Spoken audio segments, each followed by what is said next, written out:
Sir आवाज नहीं आ रही।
क्या हुआ है?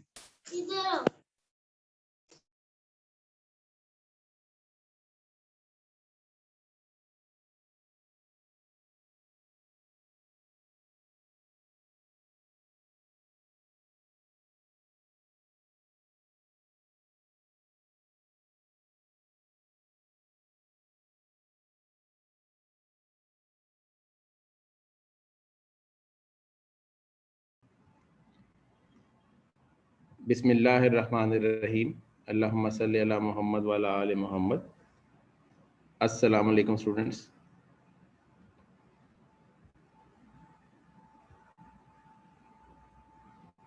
वालेकुम अस्सलाम सर।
जी students, let's start the session today. आज के सेशन में हम कंटिन्यू करेंगे अकाउंटिंग साइकिल को ही, और जो हमने लास्ट यानी कल की क्लास में ब्रेक किया था कि हम एडजस्टमेंट एंट्रीज को डिस्कस करेंगे। एडजस्टमेंट एंट्रीज क्या होती हैं? अच्छा, मेरी वॉइस सब क्लियर है? जी सर। यस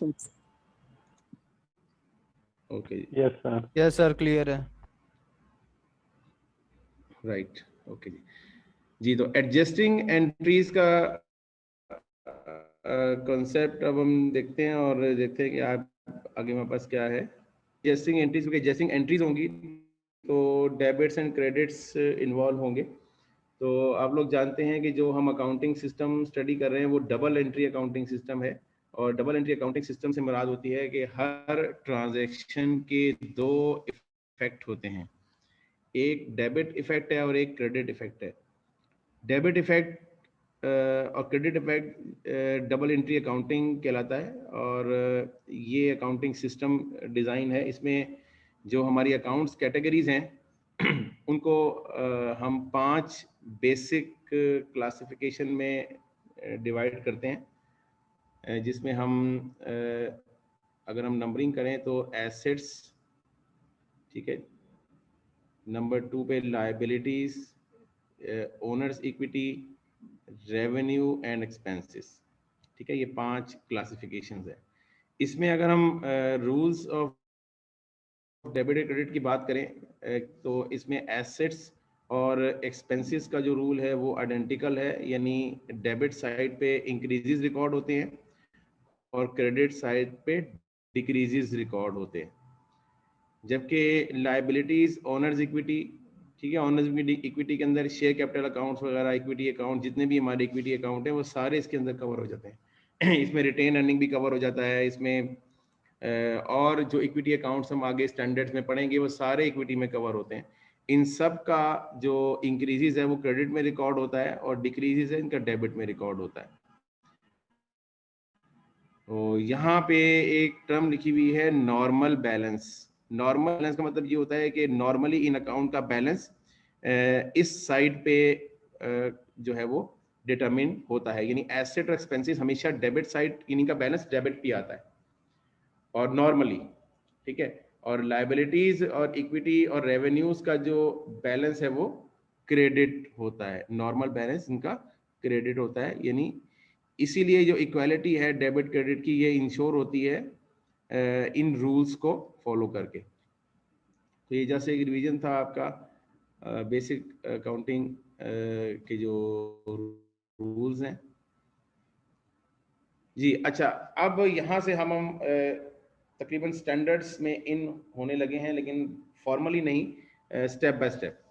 जब भी फाइनेंशियल स्टेटमेंट्स प्रिपेयर होती हैं तो जो हमारा कंट्रोलर है या हमारा जो अकाउंट्स मैनेजर है या जो हमारा सीएफओ है वो 2 की अजम्पशंस उसके माइंड में होती हैं तो वो फाइनेंशियल स्टेटमेंट प्रिपेयर करता है।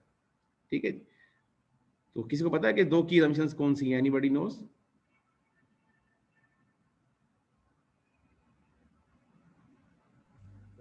अप्रूवल और गोइंग कंसर्न शायद इसका। जी वो आपने शायद वो देखा है प्रिंट, वो लेकिन इस स्लाइड से गुड। देखा था शायद, वहां पे जी भी था। जी जी जी जी जी, मुझे समझ आ गई।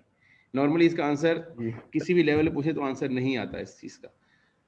जी, इसका पहला जो अजम्पशन होता है वो अक्रूवल बेसिस है और दूसरा अजम्पशन है जी वो गोइंग कंसर्न है। ठीक है, अब ये क्या है इनको समझना है। ये 2 की अजम्पशंस हैं, ये अजम्पशंस हैं, प्रैक्टिकली ऐसा होता नहीं है। मतलब आप कहना ये रियलिटी नहीं होती, ये अजम्पशंस ली जाती हैं। नंबर 1 अक्रूवल क्या है? अक्रूवल क्या है? Transactions are recorded in the period to which they relate. ठीक है, कोई भी ट्रांजैक्शन जिस पीरियड से उसका ताल्लुक है उसी पीरियड में रिकॉर्ड होगी। और यहाँ पे जो बेसिकली ये जो अक्रूवल बेसिस को बनाया गया है वो रेवेन्यूज और एक्सपेंसेस के लिए बनाया गया है। वो रेवेन्यूज और एक्सपेंसेस के लिए बनाया गया है।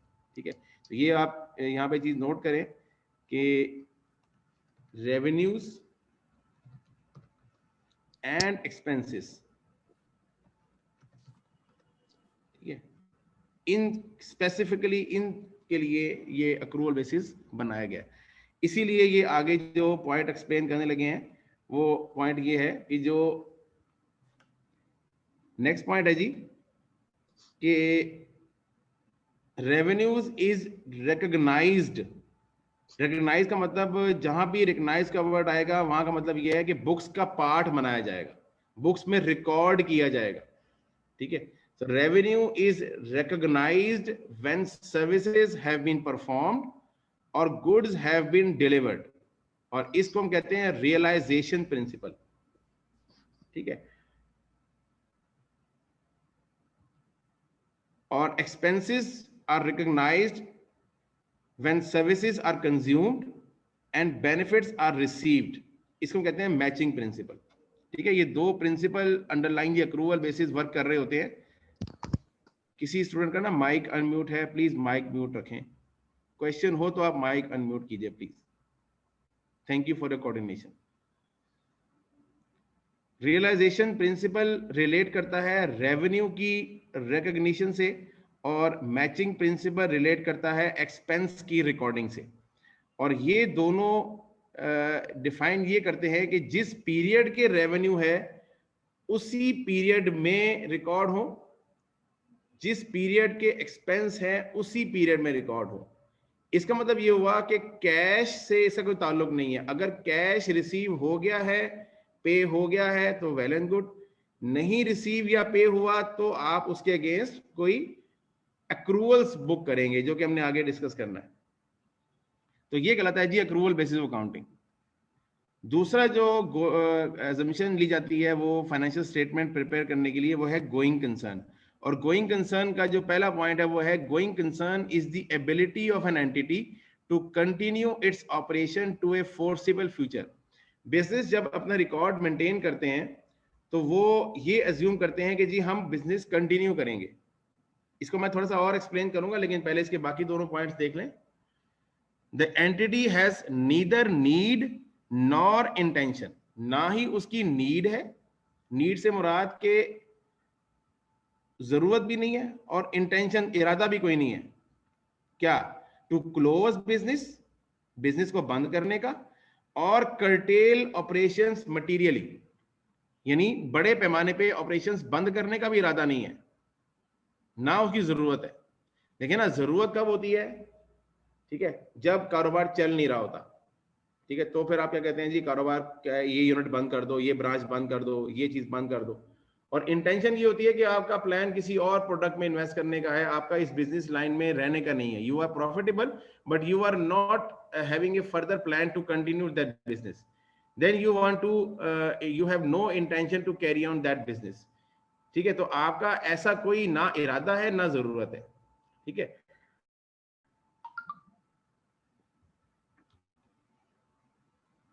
और नेक्स्ट पॉइंट ये है कि जी disclosure should be made in case an entity is not a going concern. देखें, अगर एंटिटी गोइंग कंसर्न नहीं होती, यानी आपका बिजनेस चलाने का कोई इरादा नहीं है, तो आपको फिर एक डिस्क्लोजर देना पड़ता है, एक कमेंट देना पड़ता है इन दी फाइनेंशियल स्टेटमेंट्स कि जी हम गोइंग कंसर्न नहीं है। क्योंकि देखें, यूजर ने क्या करना है, यूजर ने अपने पैसे को कारोबार में इन्वेस्ट करना है, अपने रिसोर्सेज लगाने हैं कारोबार में। अब उसको ये बताएंगे ना आपके भाई हमने कारोबार आगे चलाना है।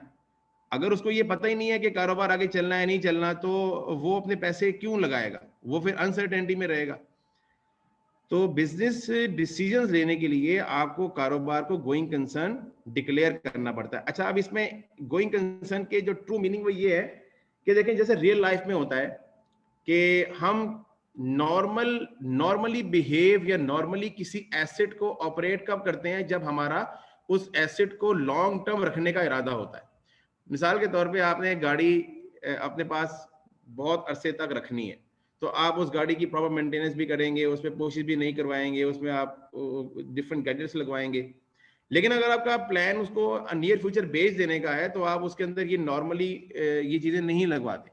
जैसे लोग घर के अंदर रेनोवेशन नहीं करवाते, क्योंकि जी बेच तो देना ही है हमने, हम क्यों ये नया कमरा बनवाएं, हम क्यों ये नई खिड़की बनवा देंगे, क्यों ये वाला पोर्शन बनवा लें।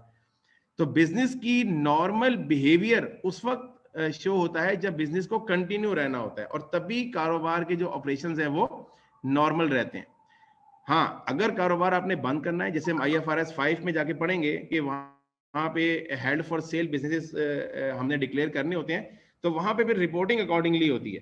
ठीक है, तो वो IFRS 5 हमारा इसको डील करता है। इंशाल्लाह वो हमारे करिकुलम में आएगा, तो वो हम वहाँ पे अकॉर्डिंगली देखेंगे। तो ये 2 अजम्पशंस ली जाती हैं बिजनेस को जब आप फाइनेंशियल स्टेटमेंट प्रिपेयर कर रहे होते हैं।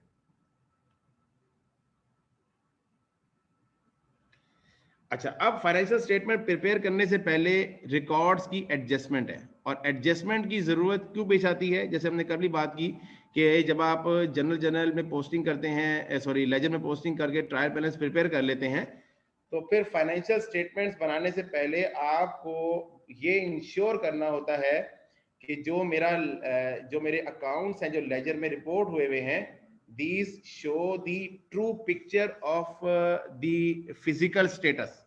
ठीक है, मिसाल के तौर पे इन्वेंट्री की बात आप करें, तो इन्वेंट्री की वैल्यू हम क्या रिपोर्ट करेंगे? ये वही वैल्यू होनी चाहिए जो फिजिकल इन्वेंट्री पड़ी हो। तो आप फिजिकल काउंट करते हैं, फिजिकल काउंट करके इन्वेंट्री की जो वैल्यू उसको असाइन की जाती है, वो फिर आप फाइनेंशियल स्टेटमेंट में रिपोर्ट करते हैं।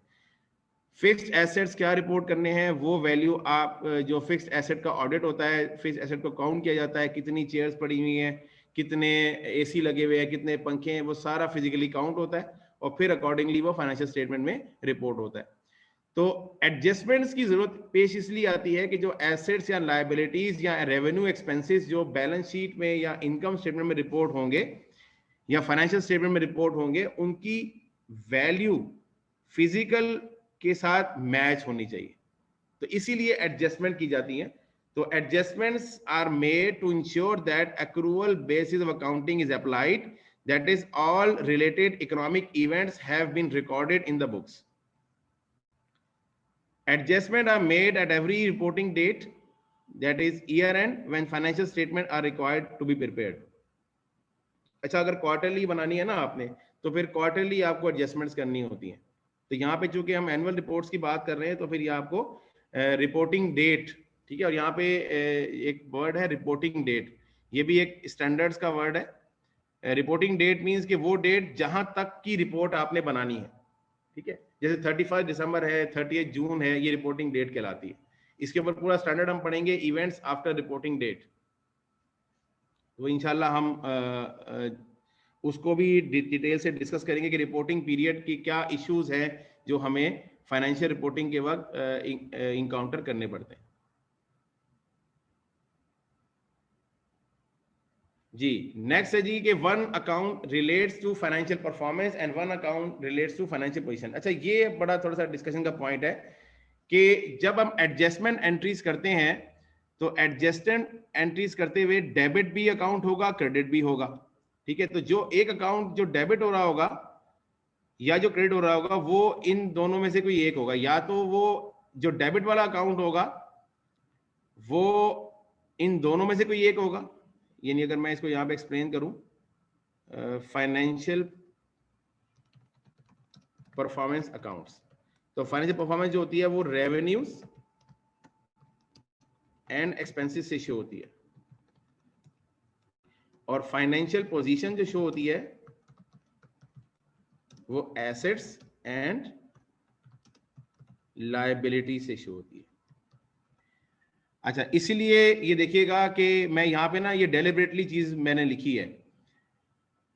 फाइनेंशियल परफॉर्मेंस ये डिपेक्ट होती है, it is shown in the income statement.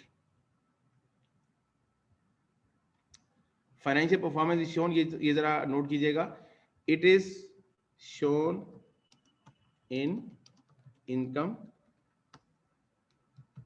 Statement.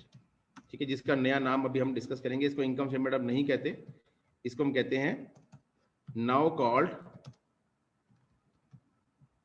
Called statement of profit and loss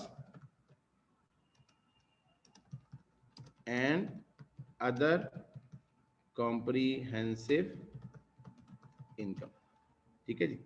ये पूरा इसका वर्ड है जो कि अब हम इनकम स्टेटमेंट को इनकम स्टेटमेंट नहीं कहते, statement of profit and loss and other comprehensive income, जिसको हम स्प्लॉकी भी शॉर्ट फॉर्म में कह सकते हैं। ठीक है जी। तो ये जो फाइनेंशियल परफॉर्मेंस है ये शो होती है जी इनकम स्टेटमेंट से, और फाइनेंशियल पोजीशन जो शो होती है ये शो होती है जी बैलेंस शीट से। इसको मैं थोड़ा डिफरेंट कर लूं, ये इधर से ये है और इधर शो हो रहा है बैलेंस शीट के आइटम्स, और जो फाइनेंशियल पोजीशन है ये शो होती है बैलेंस शीट से। और बैलेंस शीट का भी नाम जो है वो अब तब्दील हो गया है, now called statement of financial position.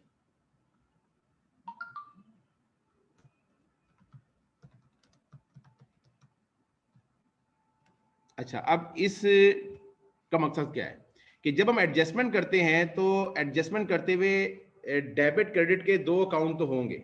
एक अकाउंट ऐसा होगा जो फाइनेंशियल परफॉर्मेंस में से कोई एक अकाउंट होगा, यानी या तो वो रेवेन्यू होगा या वो एक्सपेंस होगा, और इसका काउंटर अकाउंट बैलेंस शीट के किसी अकाउंट में से होगा, या वो एसेट होगा या वो लायबिलिटी होगा।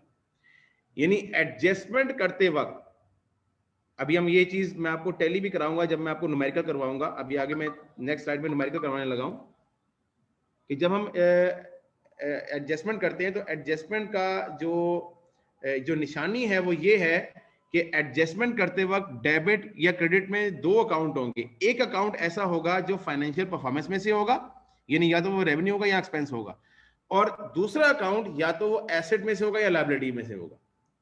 तभी तो हम एडजस्टमेंट करेंगे ना फाइनेंशियल स्टेटमेंट्स की जाके। ठीक है, तो ये चीज क्लियर हो गई आपको? पॉइंट नंबर 3 जो मैंने एक्सप्लेन नीचे किया है। जी सर। ठीक, everybody any question in this area?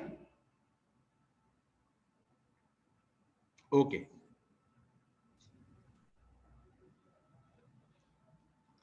चलिए जी, अब हम बात करते हैं कि जब एडजस्टमेंट्स को हम परफॉर्म कर लेते हैं तो एडजस्टमेंट तो बहुत तरह की हैं। अगर हम वैसे एडजस्टमेंट करने लगे तो हम सारे अकाउंट्स की लिस्ट बनाएं और एडजस्ट करना शुरू करते हैं, लेकिन अकाउंटिंग के अंदर दो किस्म की एडजस्टमेंट्स होती हैं। एक को हम कहते हैं जी डेफरल्स।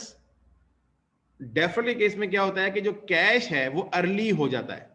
देखें, रेवेन्यू के केस में कैश रिसीव होना होता है और एक्सपेंसेस के केस में कैश की अदायगी होनी होती है। ठीक है, तो रेवेन्यू के केस में अगर डेफरल है तो वो डेफरल रेवेन्यू भी होगा, डेफरल एक्सपेंस भी होगा। जैसे मैं बात कर रहा हूं कि वो, और दूसरा है अक्रूवल, तो ये रेवेन्यू भी होगा, एक्सपेंस भी होगा। यानी अगर हम बात कर रहे हैं तो डेफरल रेवेन्यू भी डेफर होगा, एक्सपेंस भी डेफर होगा, रेवेन्यू भी अक्रू होगा, एक्सपेंस भी अक्रू होगा, ये चारों चीजें आएंगी। यानी 4 कैटेगरीज है आपकी। अच्छा, 2 कैटेगरीज ऐसी हैं जिनको डेफरल कहते हैं, जिसमें कैश इवेंट अर्ली है,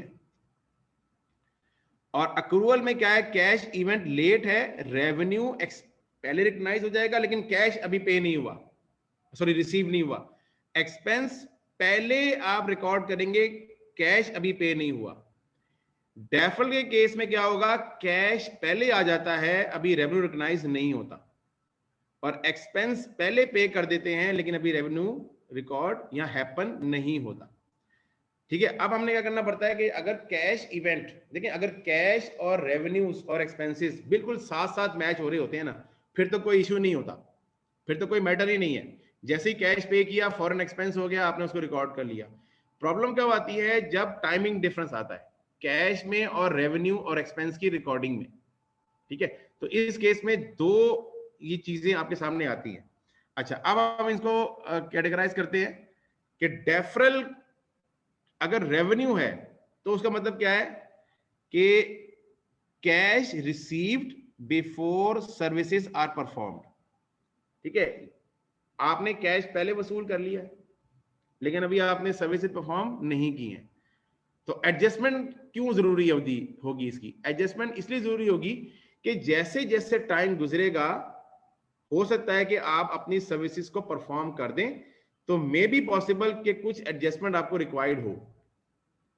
तो ठीक है, जब हम इसको रिकॉर्ड करेंगे तो आप रिकॉर्ड करते हैं, कैश को रिसीव करते हैं, तो कैश को डेबिट करते हैं, एक लायबिलिटी को रिकॉर्ड करते हैं, क्योंकि अभी आप रेवेन्यू को रिकॉर्ड नहीं कर सकते, आप एक लायबिलिटी को रिकॉर्ड करते हैं, जिसको आप कहते हैं अनअर्न्ड रेवेन्यू या डेफर्ड रेवेन्यू। ठीक है, तो जैसे ही टाइम गुजरेगा, टाइम पास होता है, तो हो सकता है कि आप वो सर्विसेज परफॉर्म कर दें, तो फिर आपको जरूरत पड़ती है कि कुछ लायबिलिटी का पोर्शन आपको रेवेन्यू में कन्वर्ट करना होता है। ये है जी डेफरल की रेवेन्यू के हवाले से बात। और डेफरल की एक्सपेंसेस के हवाले से बात ये है कि प्री पेमेंट्स हैं, कि एक्सपेंसेस अभी हुआ नहीं है, expenses paid in cash before they are used और कंज्यूम्ड। तो जब आप पे करते हैं तो आप एसेट रिकॉर्ड करते हैं, तो एडजस्टमेंट की जरूरत इसलिए पेश आती है कि हो सकता है कि वो प्री पेमेंट अब रियलाइज हो जाए, यानी वो एक्सपेंस में कन्वर्ट हो जाए, तो आपको क्या करना पड़ता है, उसको प्री पेमेंट को एक्सपेंस आउट करना पड़ता है। ठीक है, अच्छा पहले हम एक्रूअल को भी समझ लेते हैं, फिर मैंने एक ना इसका न्यूमेरिकल बनाया हुआ है, वो न्यूमेरिकल मैं आपसे शेयर करता हूं।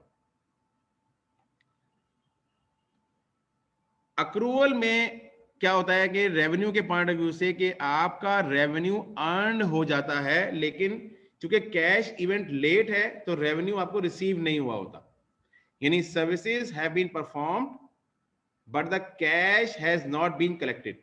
तो इस केस में क्या करेंगे आप, अकाउंट रिसीवेबल क्रिएट करेंगे और अपने रेवेन्यू को रिकॉर्ड करेंगे। ऐसे ही होता है ना जी, कि जब हमने पैसे वसूल नहीं किए होते और सर्विसेज परफॉर्म कर दी हैं, तो अक्रूवल कहता है कि आपका right to receive cash establish हो जाता है, यानी right to receive cash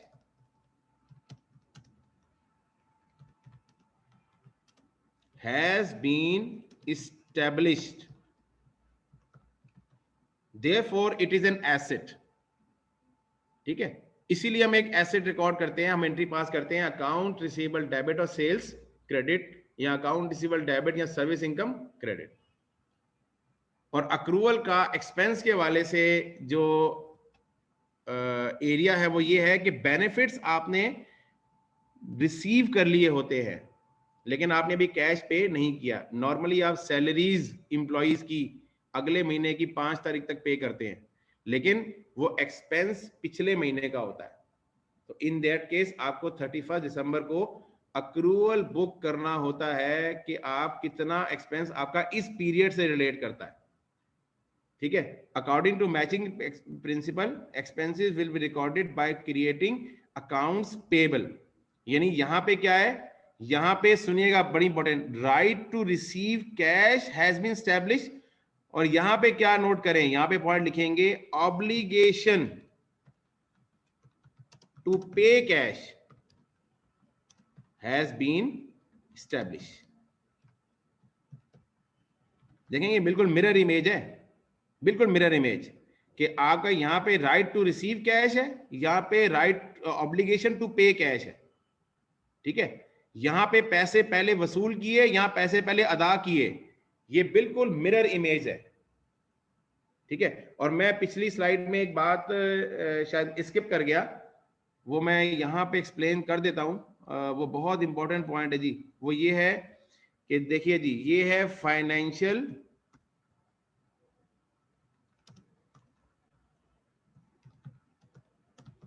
performance के दो एलिमेंट्स, कौन कौन से हैं जी, रेवेन्यूज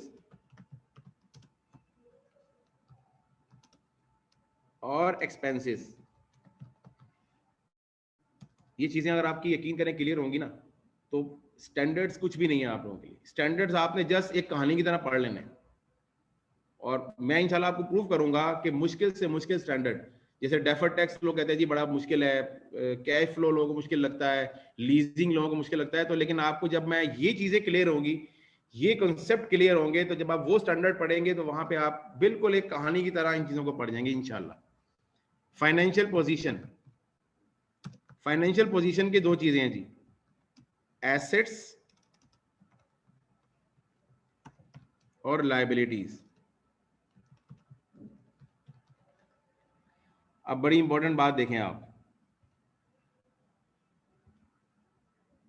रेवेन्यू और एसेट का एक पेयर बनता है और एक्सपेंसेस और लायबिलिटी का पेयर बनता है।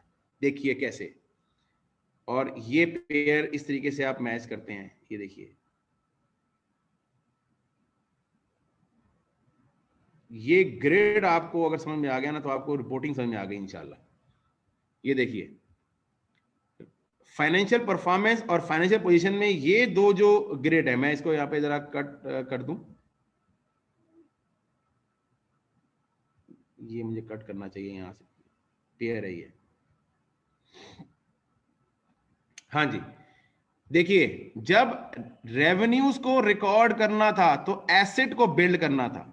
रेवेन्यूज रिकॉर्ड होंगे एसेट बिल्ड होके, और एक्सपेंसेस रिकॉर्ड होंगे लायबिलिटीज बिल्ड होके। ये देखें, यहां पे देखें कि यहां पे एसेट रिकॉर्ड हो रहा है, ये रेवेन्यू रिकॉर्ड करना है, लेकिन आपने एक एसेट क्रिएट करना है, अकाउंट रिसीवेबल, और यहां पे एक्सपेंसेस रिकॉर्ड होने हैं तो एक लायबिलिटी बिल्ड करनी है। फाइनेंशियल परफॉर्मेंस और फाइनेंशियल पोजीशन, इन दोनों के ये दोनों पेयर हैं और यहां पे ये दोनों पेयर हैं। अच्छा, अब सुनिएगा इंपॉर्टेंट बात, अभी एक टॉपिक मैंने आपको पढ़ाना है, articulation in financial statements. Basically ये जो फाइनेंशियल परफॉर्मेंस के दो आइटम है ना, ये रेवेन्यू एक्सपेंसेस, ये दो आइटम टेम्पररी होते हैं, ये एक पीरियड के लिए बनते हैं और फाइनेंशियल पोजीशन के अंदर जम हो जाते हैं। अगले पीरियड के शुरू में ये बिल्कुल जीरो होते हैं, फिर ये पूरा साल कलेक्ट होते रहते हैं और आखिर में जाके फाइनेंशियल पोजीशन में जम हो जाते हैं। तो अल्टीमेटली क्या है कि जो रेवेन्यू है, अल्टीमेटली ये एक्सपेंसेस ये एसेट्स में बिल्ड होते हैं और एक्सपेंसेस ये लायबिलिटी में आके बिल्ड होते हैं।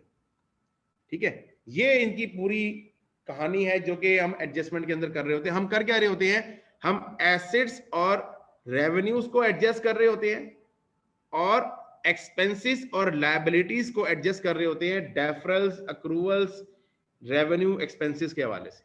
जी, इस पूरी स्लाइड में कोई सवाल है तो आप पूछ लें। अब मैंने आपको एक न्यूमेरिकल करवाने हैं, डेफरल के भी और अक्रूवल के भी, और मैंने आपको फिजिकली प्रूव करना है कि देखें जी ये हुआ, और इससे फाइनेंशियल परफॉर्मेंस भी आपकी पूरी हो गई और इससे फाइनेंशियल पोजीशन भी आपकी ठीक हो गई। अगर आप एडजस्टमेंट रिकॉर्ड नहीं करते हैं तो आपकी फाइनेंशियल परफॉर्मेंस भी गलत होगी और फाइनेंशियल पोजीशन भी गलत होगी, क्योंकि एंट्री के अंदर एक अकाउंट फाइनेंशियल परफॉर्मेंस का है और दूसरा अकाउंट फाइनेंशियल पोजीशन का है। काश ये आप लोग फिजिकली यहाँ क्लास में बैठे होते तो मैं आपको ये चीज बोर्ड पे एक्सप्लेन करता साथ साथ ही इसके, लेकिन बहरहाल कोशिश यही है कि मैं आपको मैक्सिमम कोशिश यही है कि मैं आपको चीजें जो है ना यहाँ पे एक्सप्लेन करूँ, लेकिन बहरहाल यू हैव टू विजुअलाइज। लेकिन मैंने भी एक इलस्ट्रेशन आपके सामने रखनी है जिससे ये चीज बड़ी हद तक क्लियर हो जाएगी। जी, any confusion, any question?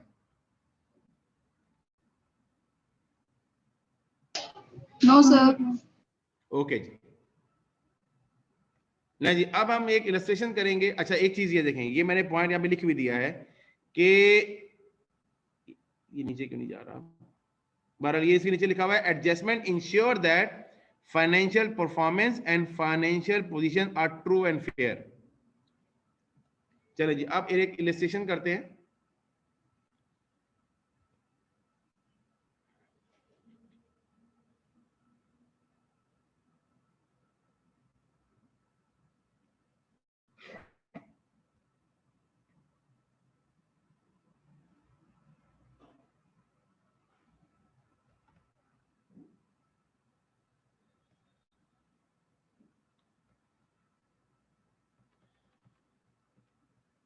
Okay, अच्छा पहले हम डेफरल्स की बात करेंगे जी। अच्छा, डेफरल के केस के अंदर हम ये ज्यूम करते हैं कि दो कंपनीज हैं, एक कंपनी अल्फा इंजीनियरिंग है, एक कंपनी बीटा इंश्योरेंस है। ठीक है, there are two companies, alpha engineering और बीटा इंश्योरेंस। ट्रांजैक्शन क्या है जी?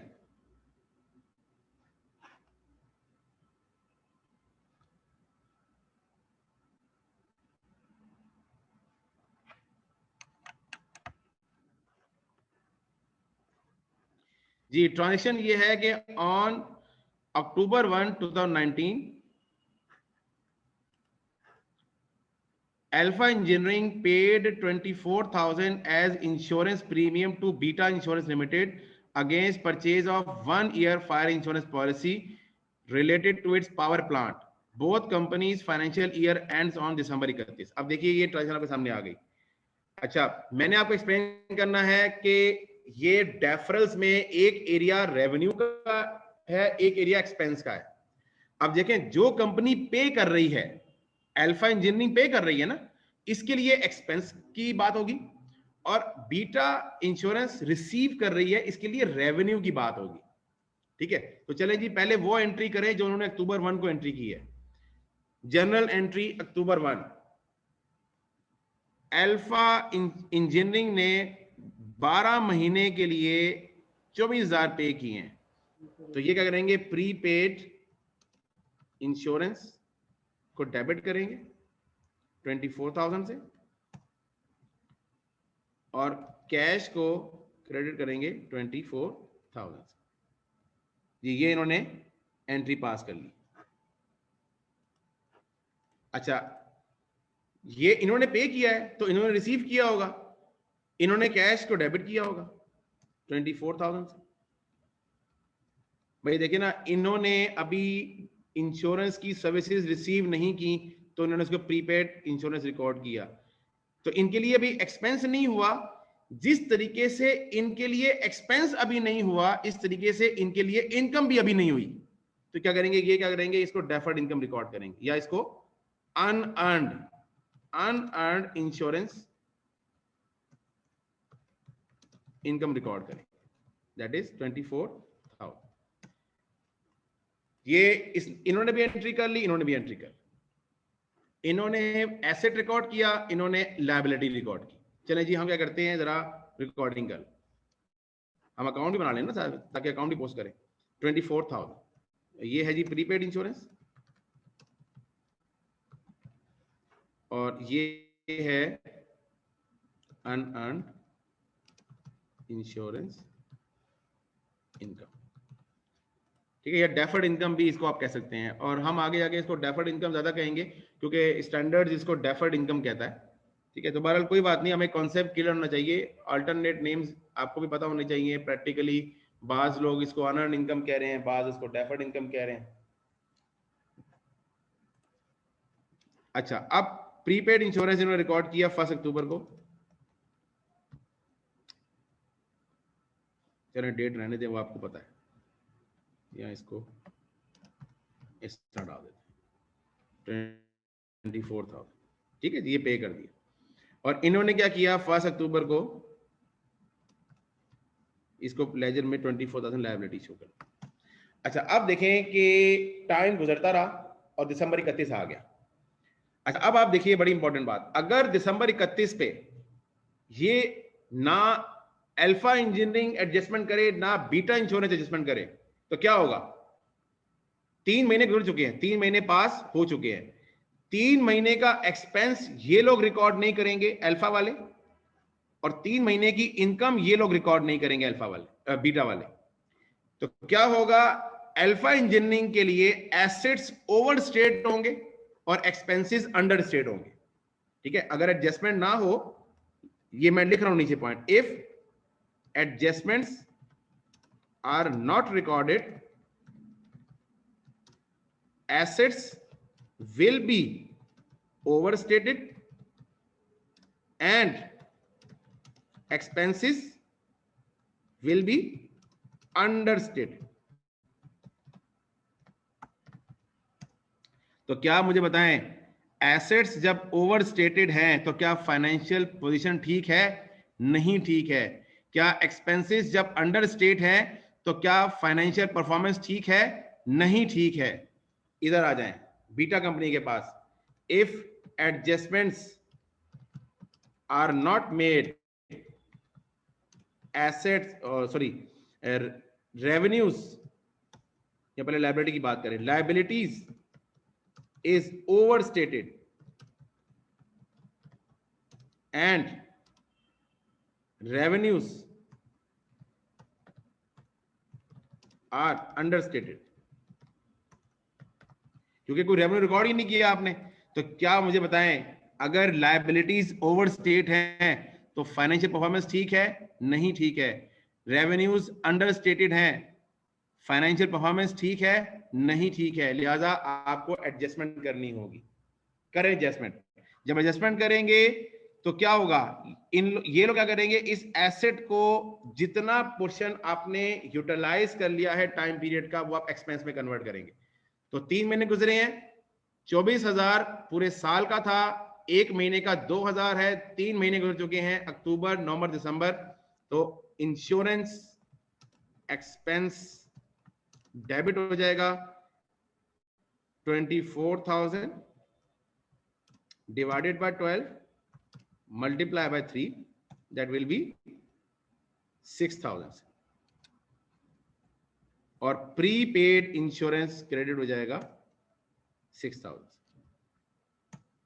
जब आप ये एंट्री पास करेंगे दिसंबर 31 को, तो दिसंबर 31 को प्रीपेड इंश्योरेंस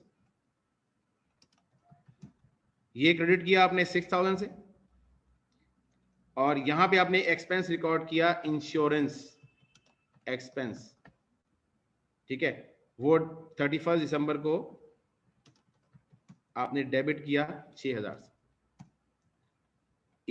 इसके बाद क्या हुआ, इसका जो बैलेंस आ गया वो आ जाएगा 18,000 और इसका बैलेंस 6,000 ही है। अब देखें, जब आपने एडजस्टमेंट रिकॉर्ड कर ली तो एक एसेट अपनी ट्रू वर्थ के ऊपर रिपोर्ट हो गया और एक एक्सपेंस जो था वो रिकॉर्ड हो गया। इस तरीके से आप बीटा इंश्योरेंस में आ जाएं, इनके लिए एक्सपेंस, इनके लिए इनकम, इनके लिए पेमेंट, इनके लिए रिसीट, यही बनता है ना।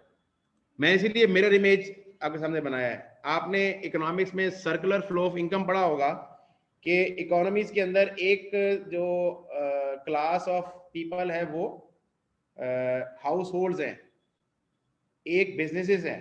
हाउस होल्ड की पेमेंट्स, बिजनेसेस की रिसीट्स, हाउस होल्ड की रिसीट्स, बिजनेस की पेमेंट्स। एक पार्टी का एक्सपेंस, दूसरे पार्टी की इनकम, तभी तो डबल एंट्री इंश्योर होगी ना। ओके, और हमने आगे जाके जब लीजिंग पढ़ना है, हमने वहां भी यही पढ़ना है। हमने एक तरफ खींचनी है लेसर की बुक्स, एक तरफ खींचनी है लेसी की books. Simple mirror image accounting करनी है। ये इसीलिए मैं आपको यहाँ पे एक थोड़ा सा इसका आइडिया दे रहा हूं, ताकि आपको दोनों तरीके की पैरेलल बुक्स भी पता लगे कि ये जो इफेक्ट है पेमेंट करने वाले के लिए क्या है, रिसीट करने वाले के लिए क्या है। मे बी पॉसिबल कि ये चीजें कुछ लोगों के लिए बहुत बेसिक हों, लेकिन ये चीजें यकीन करें इस वक्त आप क्विकली गो थ्रू कर लेंगे। मैं भी न्यूमेरिकल्स में जाऊंगा तो आपके जो रिपोर्टिंग के कॉन्सेप्ट्स हैं वो बड़े अच्छे क्लियर हो जाएंगे, क्योंकि वहां पे जब हम ट्रांजेक्शंस को स्टडी करेंगे, फाइनेंशियल रिकॉर्ड को एडजस्ट करने की बात करेंगे, तो ये वाले कॉन्सेप्ट को बड़ा हेल्प आउट करेंगे। चले जी, ये इन्होंने क्या करना है, इन्होंने इनकम रिकॉर्ड करनी है, लायबिलिटीज को डेबिट करना है, तो ये अनअर्न्ड को डेबिट करेंगे उसी अमाउंट से 6,000 कैलकुलेट आपने कर लिया ऑलरेडी, और इंश्योरेंस इनकम को रिकॉर्ड करेंगे 6,000। अच्छा, इसको आप पोस्ट कर दें, इंश्योरेंस इनकम। इंश्योरेंस इनकम आप क्या करेंगे, दिसंबर 31 आपने इंश्योरेंस इनकम 6,000 से रिकॉर्ड कर ली, और ये आपने जाके 31 दिसंबर को एडजस्ट कर लिया, डेबिट कर दिया 6,000 से, और इसका जो बैलेंस आ गया वो क्रेडिट बैलेंस आ गया, लायबिलिटी है जी 18,000। अब देखें, दोनों की बुक्स रिकंसाइल भी हो गई। मेरे लिए प्रीपेड उतना है, उतना उसके लिए अर्नड भी है। ये आपने बैंक रिकंसिलिएशन पढ़ी होगी। बैंक रिकंसिलिएशन क्या है, यही है ना जी कि एक पार्टी ने पैसे जमा करवाए हुए हैं तो बैंक के पास उतने पैसे का बैलेंस होना चाहिए ना, नहीं है तो रिकंसाइल करते हैं। इस तरीके से यहाँ प्रीपेड भी है ना जी, प्रीपेड जितना मेरा प्रीपेड है अगले का उतना अर्नड तो होना चाहिए ना, जितना मेरा एक्सपेंस है अगले का उतनी इनकम होनी चाहिए। जी जनाब, any question? 100% clear sir. Good. अब हम जाते हैं अक्रूवल्स पे। अच्छा, ये शीट आपको मैं भेज दूंगा, ठीक है। ये अच्छा, ये अभी जब कंप्लीट होगी, इसमें मैंने तकरीबन कोई 10 के करीब एक्सरसाइज करवानी है। मैंने अभी इस पे काम कर रहा हूं मैं, ठीक है। अस्सलाम वालेकुम सर। जी वालेकुम सलाम। सर ये जो अनअर्न्ड इंश्योरेंस इनकम हमने लिखा है, या इसको डेफर लिखते हैं, इसकी जगह पे हम इनकम रिसीव्ड इन एडवांस भी लिख सकते हैं? जी कर सकते हैं, बिल्कुल कर, ये लायबिलिटी, लेकिन लायबिलिटी होगी, ये होगी लायबिलिटी। मतलब वर्डिंग चेंज हो जाएगी ना, मतलब ये इसी वो कॉन्सेप्ट तो वही होगा।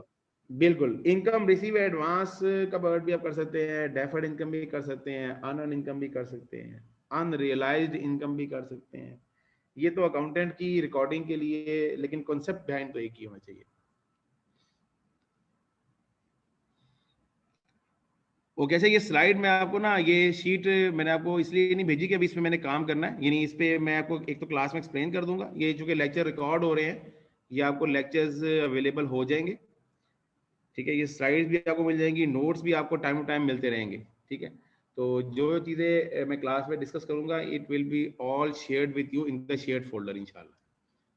अक्रूवल्स के लिए भी मैंने मिरर इमेज बनाई है जी, कि अल्फा ट्रेडिंग कंपनी और बीटा इलेक्ट्रिक लिमिटेड है, ठीक है। और एक मैंने हाइपोथेटिकल ट्रांजैक्शन एज्यूम की है कि alpha trading limited has used elasticity of 20,000 supplied by beta electric limited during the month of December 2019. Bill is usually received and paid on 5th of the following month.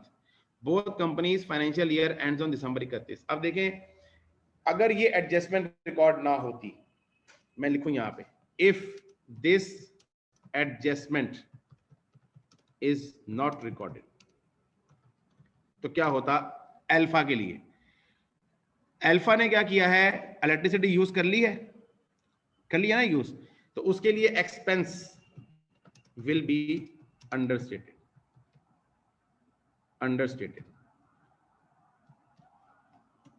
क्योंकि expense वो record ही नहीं करेगा। अगर वो adjustment नहीं करेगा तो वो एक्सपेंस रिकॉर्ड नहीं करेगा। जब एक्सपेंस रिकॉर्ड नहीं करेगा तो उसकी फाइनेंशियल परफॉर्मेंस गलत होगी।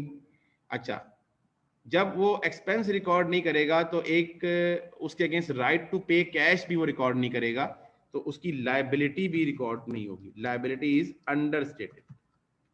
ये आपने याद नहीं करना है, ये आपने समझना है। और मैं कोई भी चीज फाइनेंशियल रिपोर्टिंग में आपको याद नहीं करवाऊंगा सिवाय 2-3 चीजों के। वो मेरी मजबूरी है। जैसे कैश फ्लो के अंदर मैं कुछ रूल्स मैं याद करवाता हूँ कि जी, ताकि वो स्टूडेंट टाइम बचा सके। हालांकि वो भी अगर स्टूडेंट याद कर लेगा ना, समझ लेगा ना, तो उसके लिए बड़ा आसान है। लेकिन चूंकि टाइम बड़ा शॉर्ट होता है तो वो आपको मैं याद करवा देता हूँ, उसको एक तरह से रटवा देता हूँ। इसके अलावा मैं डेफर टैक्स के अंदर एक ग्रिड बनवाता हूँ, जो कि मैं कहता हूँ कि आप टाइम बचाने के लिए इसको याद कर लें। इसके अलावा मैं ये भी वो भी समझाऊंगा, मैं आपको उसका भी कॉन्सेप्ट दूंगा, लेकिन मैं आखिर में आपको याद करवा दूंगा, रटवा दूंगा, ताकि आपका एग्जाम में टाइम बच जाए। ठीक है, मैंने कोई चीज याद नहीं की, यानी रटी नहीं हुई है, समझी। मैंने इवन के एन्यूटीज के फार्मूले समझे हुए हैं, मैं आपको वो भी ड्राइव करवाऊंगा, वो भी याद आपको समझा दूंगा। मैं आपको जब लीजिंग पढ़ाऊंगा इंशाल्लाह, तो वहां पे एन्यूटीज हम पेमेंट्स हम कैलकुलेट करते हैं, तो वो फार्मूले भी हम बाज़-औक़ात हमें रटने पड़ते हैं, लेकिन वो भी आपको मैं एक छोटी सी ट्रिक बताऊंगा कि आपको समझ आ जाएंगे फार्मूले हैं क्या। बहरहाल, liability is understated.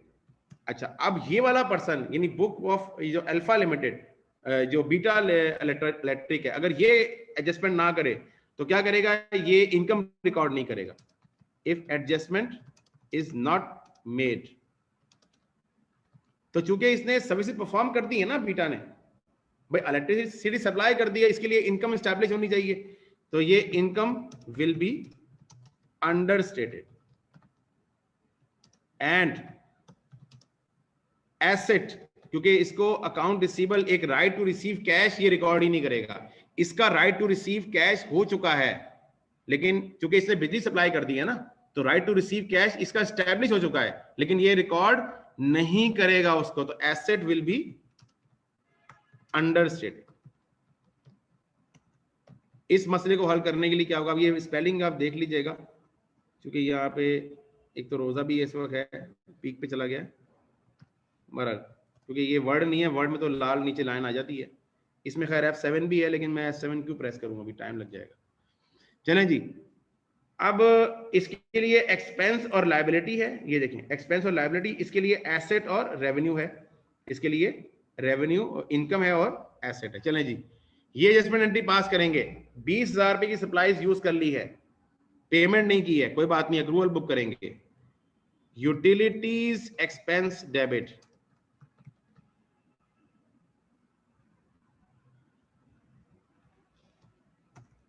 $20,000, accounts payable credit 20,000। अच्छा, बाद लोग कहेंगे जी इसमें यूटिलिटीज पेबल आप लगाएं या आप अक्रूवल्स लेके आए।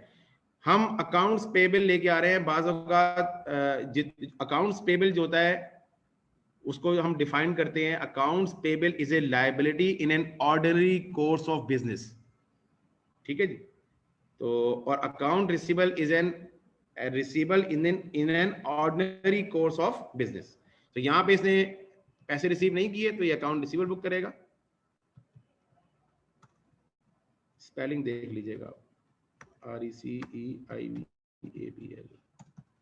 आई होप ठीक ही होंगे। और यूटिलिटीज इनकम क्रेडिट 20,000। चलें जी, इसको पोस्ट कर लें, सिंपल पोस्टिंग है। ये एक्सपेंस रिकॉर्ड करेगा, यूटिलिटीज एक्सपेंस, ठीक है। इसके लिए ये अकाउंट्स पेबल लायबिलिटी है, ये रिकॉर्ड हो जाएगी, ठीक है जी। मैं चूंकि एक्सेल को यूज कर रहा हूँ लिहाजा मैं टाइम सेव कर रहा हूँ, ठीक है। मैं आपको ना एक लिंक सेंड करूंगा आज, जिसमें एक्सेल की कुछ ट्रेनिंग वीडियोस है। मैंने रिकॉर्ड नहीं किए हुए, मेरे वीडियोस बहरहाल है नहीं, वो किसी के वीडियोस हैं, तो वो आप जरूर देखिएगा, उसमें बेसिक एक्सेल आपको आ जाएगा। चलें जी, इसको आप रिकॉर्ड करें। 31 दिसंबर है, तो 31 दिसंबर ये है जी 20,000 से, और लायबिलिटीज भी 31 दिसंबर ये भी 20,000 से। आज अकाउंट रिसीवेबल डेबिट हो जाएगा, ये डेबिट होगा जी 31 दिसंबर। अब आप देखें ये एडजस्टमेंट ना रिकॉर्ड होते ना, ये जो पॉइंट है ना मेन, ये आपने याद रखना है कि एडजस्टमेंट की रिकॉर्डिंग से फाइनेंशियल पोजीशन भी बेहतर होती है और फाइनेंशियल परफॉर्मेंस भी बेहतर होती है। अब मैं आपको एक चीज यहां पे टैली करवाता हूं।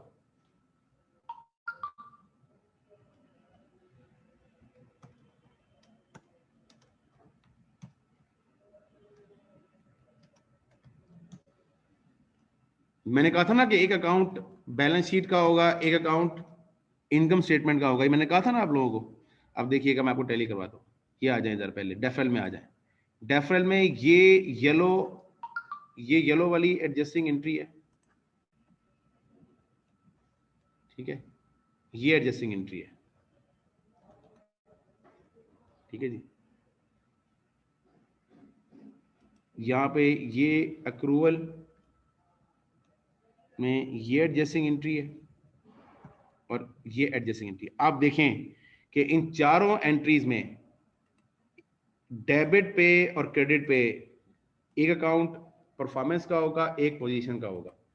Performance position, insurance expense performance, prepaid insurance position, unearned income insurance position का अकाउंट है, इंश्योरेंस इनकम परफॉर्मेंस का अकाउंट है, ठीक है। इधर आ जाए अक्रूवल में, यूटिलिटी एक्सपेंस परफॉर्मेंस का अकाउंट है, अकाउंट्स पेबल पोजीशन का अकाउंट है, अकाउंट रिसीवेबल पोजीशन का अकाउंट है, यूटिलिटीज इनकम परफॉर्मेंस का अकाउंट है।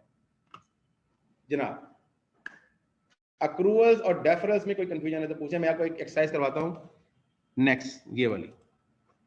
इसके बाद इन दोनों स्लाइड्स में कोई कंफ्यूजन है तो आप मुझसे पूछो।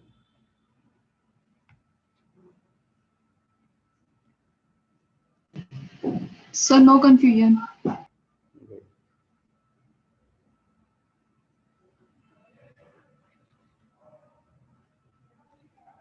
ओके जी, फिर ये एक छोटी सी एक्सरसाइज है, क्विकली जरा सॉल्व करते हैं। आप लोग भी कॉपी पेन से लेके बैठा करें, कैलकुलेटर साथ में लेके बैठा करें। और अभी तो चूंकि न्यूमेरिकल्स आए नहीं है, फिर एकदम जब न्यूमेरिकल तेज हो जाएंगे तो फिर आपको कैलकुलेटर पे बहुत स्पीड से काम करना होगा। चलें जी, अब ये 4 कैटेगरीज है, मैं ट्रांजेक्शन को पढ़ूंगा, ये टिक लगवाना है आपने कि ये किस कैटेगरी में आ रहा है। ये अब आप लोगों ने लगवाना है, मैंने नहीं लगवाना, ठीक है जी। तो चलें जी, फर्स्ट ट्रांजेक्शन को आप पढ़ें और मुझे बताएं कि ये इन चारों में से यानी ये डेफरल के किस में से हिस्से में से है और ये अक्रूवल किसी इसमें से है। चलें जी ये बताएं। पहली, Hong collects 1300 from a customer in 2017 for services to be performed in 2018. Deferral है सर। जी Difference. ये डेफरल के किस केस में आएगा? अनअर्न्ड में, प्रीपेड में? Unearned. Very good, excellent. Number two, Hong incurs utility expense which is not yet paid in cash or recorded. Accruals. ये Accrual में किस हिस्से में आएगा? Payable. Payable. Yes. Payable. Good, very good.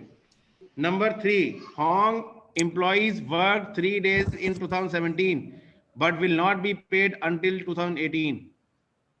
Accruals. Payable. Receivable. नहीं, Hong ने तो पे किए ना, Hong ने तो भाई पेमेंट करनी है ना। जब पेमेंट की बात होगी तो पेबल रिकॉर्ड करना होगा ना। Payable, sir. Payable. Accrual payable. Okay good. Number 4, क्योंकि थोड़ा सा आप भी बोले ना, मैंने बड़ा बोल लिया, मेरे अब गला खुश्क हो गया है, ऊपर से रमजान है, पानी भी नहीं पी सकते। Hong performs services for customers but has not yet received cash or recorded the transaction. Yes. Accruals. Accrual receivables. Receivables. Accrual का receivable. वेरी गुड, ठीक है। Number 5, Hong paid 2400 rent on December 1 for the 4 months starting December 1. Deferrals. Prepaid. Very good, excellent, excellent. You are getting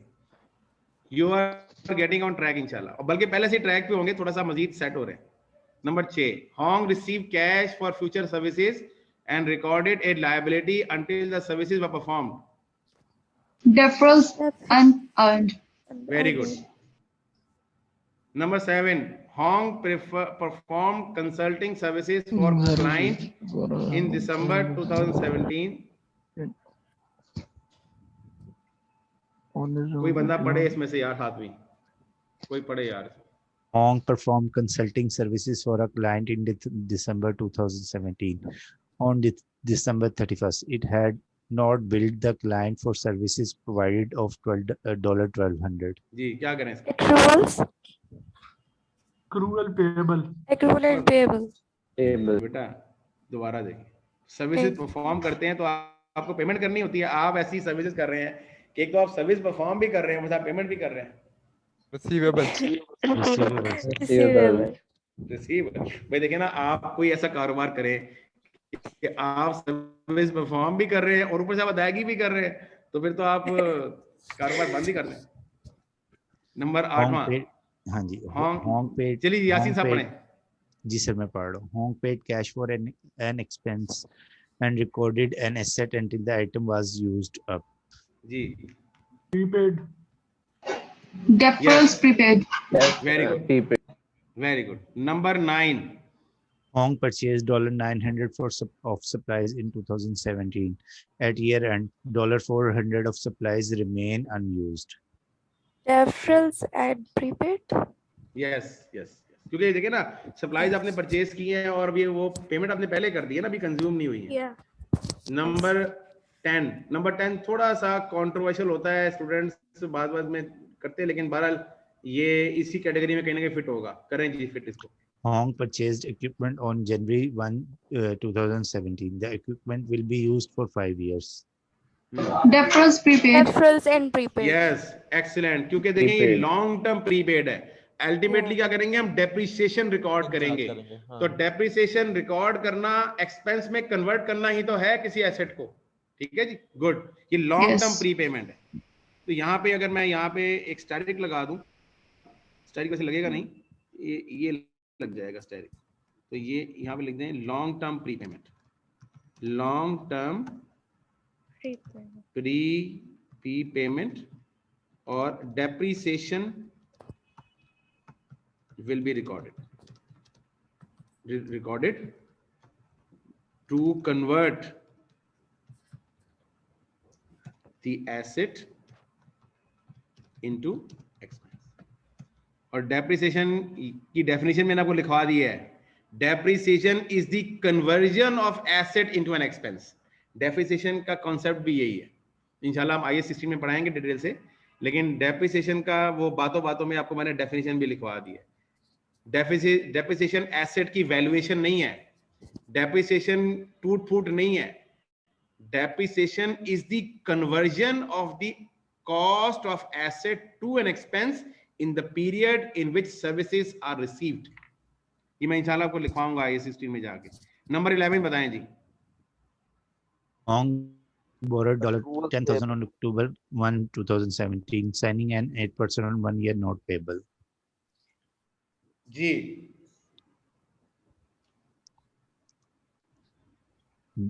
कोई बता रहा है? बताएं। Accrual. Accrual payable.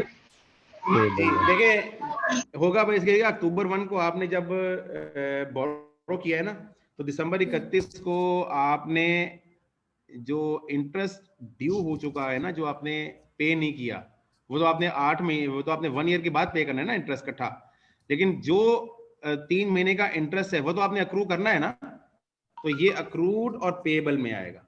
ठीक है, Okay. ये अक्रूड और पेएबल में। ओके, अब टाइम तो फिर काफी है वैसे कि एक एग्जांपल मैंने आपके सामने लगाई है, ये बड़ी इंपॉर्टेंट है जी इसको। अच्छा कोई है स्टूडेंट ऐसा जो कह रहा है सर ये तो हमें पहले से आता था, आपने पता नहीं क्या पढ़ा दिया, ये तो दोबारा हमें रिवाइज, ये तो हमें, एनीबडी एक्सेप्ट यासीन साहब? सर आता तो था लेकिन रिवाइज हो गया है अच्छा खासा, मतलब भूल जाता है ना बंदा काफी टाइम से। हाँ जी, नहीं वो तो है, वो तो बिल्कुल होता है, लेकिन ऐसा होता है ना कि यार ये तो टाइम हमने क्लास ली है, ये तो इसका नहीं, क्योंकि देखें शुरू में मैंने बताया था कि शुरू में 2-3 क्लासेस ऐसी होंगी जिसमें आपको लगेगा कि शायद ये चीजें नई नहीं है, लेकिन एकदम जब हम चैप्टर 1 स्टार्ट करेंगे ना अपना कॉन्सेप्चुअल फ्रेमवर्क, रिपोर्टिंग फ्रेमवर्क या रेगुलेटरी, तो वहां पे चीजें बहुत सारी नई है जो कि आप लोगों ने पहले शायद कहीं नहीं पढ़ी हो, तो थोड़ा सा ये जो कि रिवाइज चीजें हैं बहरहाल। फंडामेंटल ऑफ फाइनेंशियल अकाउंटिंग में पढ़े सर। जी सर, हाँ बिल्कुल पढ़ा था जी। वालेकुम अस्सलाम। एक्सक्यूज मी सर, सर जी जी जिसको मतलब बेसिक्स नहीं आती हैं वो कहाँ से करें इसकी तैयारी, मतलब ये मैं करवा तो रहा हूँ ना। अच्छा उसके लिए ये भी समझ नहीं आ रही है आपको? नहीं, क्योंकि मतलब बिल्कुल, क्योंकि मेरा आपका एग्जाम था तो उस वजह से मतलब इतनी समझ नहीं अभी आ रही इसकी, तो क्या करूँ इसके लिए? नहीं तो आपका, हाँ उसके लिए आपको मैं बताया था पहली क्लास में, शायद आपने नहीं थी, उसके लिए ये है कि एक तो मैंने ना एक बुक के कुछ स्लाइड्स वगैरह बनाई हैं, वो मैं आपसे शेयर कर लूँगा, मैं इसी शेयर फोल्डर में रख दूँगा, तो उनको आप गो थ्रू कर सकती हैं। इसके अलावा मैंने जो शेयर फोल्डर है हमारा, आई थिंक शेयर फोल्डर मैंने इधर के रखा हुआ है, यस शेयर्ड फोल्डर के अंदर ये टाइम पे सवाल अच्छा हो गया। चले बहरहाल यहाँ पे अब बारिश शुरू हो गई मेरे ख्याल से, शायद इसकी वजह से ये नेट, अब एक तो ये है कि बारिश शुरू हो जाए तो हर चीज डिस्टर्ब हो जाती है। पेशावर में तो बिजली भी चली जाती है सर। अच्छा जी सर। आप पेशावर से क्लास ले रहे हैं? जी मैं पेशावर से ले रहा। माशाल्लाह, चले जी। Thank you. पेशावर में ठंड है इस वक्त गर्मी है? सर बस फैन ऑन नहीं है, अच्छा मौसम है पेशावर का। गुड।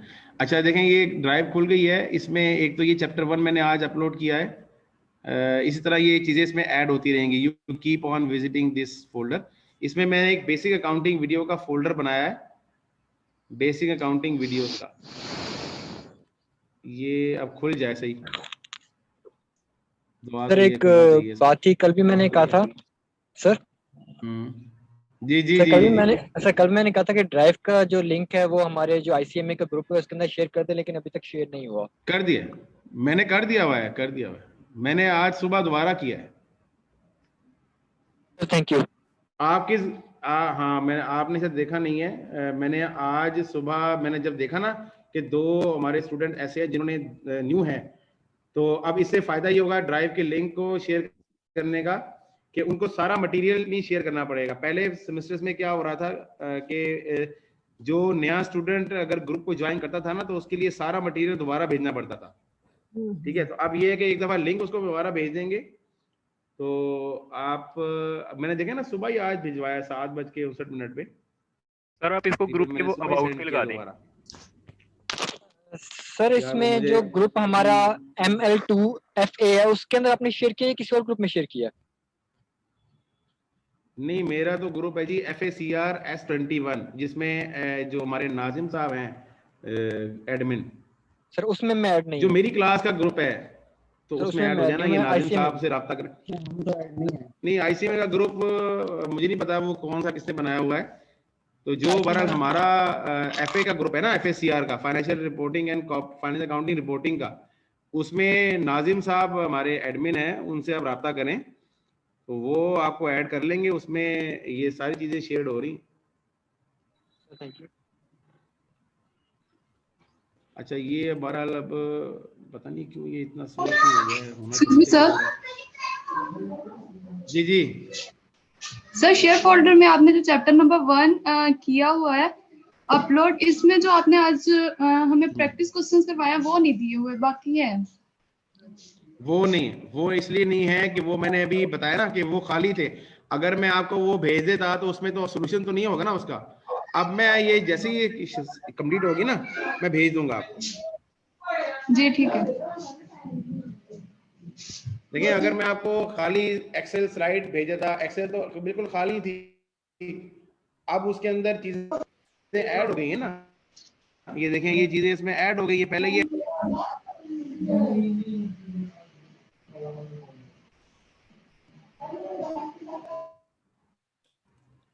भारत थोड़ा सा नेट प्रॉब्लम कर रहा है। ये खुलता है तो मैं आपको इसको दिखाता हूँ। इसमें बेटा 4 वीडियोस हैं ये फोल्डर में, जिससे सवाल, इसमें 4 वीडियोस हैं और ये वीडियोस मेरे उस्ताद हैं, उन्होंने रिकॉर्ड किए हुए हैं। ठीक है, कराची से उनका ताल्लुक है। तो वो 4 वीडियोस जिस सीक्वेंस में दिए हुए हैं ना, आपने उसी सीक्वेंस से बस वॉच कर लेना है तो आपके बेसिक कॉन्सेप्ट सारे क्लियर हो जाएंगे इंशाल्लाह। ये सबके लिए है जी। और सर कहीं और से रीडिंग वगैरह करने की तो कोई जरूरत नहीं है ना, बस यही देखना है? नहीं अभी नहीं जरूरत, कोई जरूरत नहीं है, कोई जरूरत नहीं। मैं जो चीजें बेसिक की जरूरत होगी ना मैं साथ साथ कवर कर लूंगा इंशाल्लाह। ठीक है जी, ठीक है। और मैं कोई भी टॉपिक पढ़ाता हूँ तो मैं उसके बिल्कुल स्क्रैच से ही पढ़ाता हूँ। तो अगर कोई वहां पे कोई बेसिक चीजें बताने की जरूरत हुई ना तो मैं वहां पे भी एक्सप्लेन साथ साथ ही कर दूंगा। और लेकिन उसको मैं क्विकली एक्सप्लेन करूंगा और किसी को डिटेल पढ़नी होगी तो फिर वहां से मैं बता दूंगा कि जी ये इसको डिटेल से पढ़ लीजिए। उसके ऊपर लगाएं। ये जो डिटेल रिवीजन है ये शुरू की क्लासेस आप रेगुलर अटेंड करें ताकि चीजें सारी कवर हो जाए। हाँ, कोई मसला नहीं। सर अस्सलाम वालेकुम। वालेकुम सलाम। सर हमने जो है ना जून अटेम्प्ट देनी है, तो इस तरह हमारा कवर हो जाएगा जून तक ये सिलेबस? नहीं सर, जून में ये कवर नहीं होगा। नहीं, जून में सिलेबस कवर नहीं होगा। अच्छा सर, उसके लिए कोई जून टिप्स के लिए फिर आपको दूसरा कोई बैच देखना पड़ेगा। नहीं, मैंने पहले लिए एक्चुअली tips है मैंने कि पहले जो है ना ज्वाइन किया थे, मैंने जो एक मेरा अटेम्प्ट दी थी जो फरवरी में, मेरा लेकिन वो रिपीट हो गया था 49 सब्जेक्ट।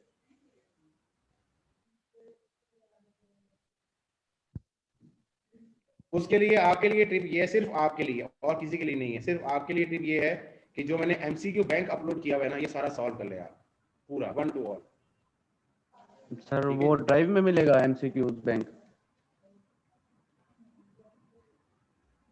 आपकी आवाज सारी डिस्टॉर्ट हो गई है। जो आप क्वेश्चन पूछ रहे थे शायद नेटवर्क।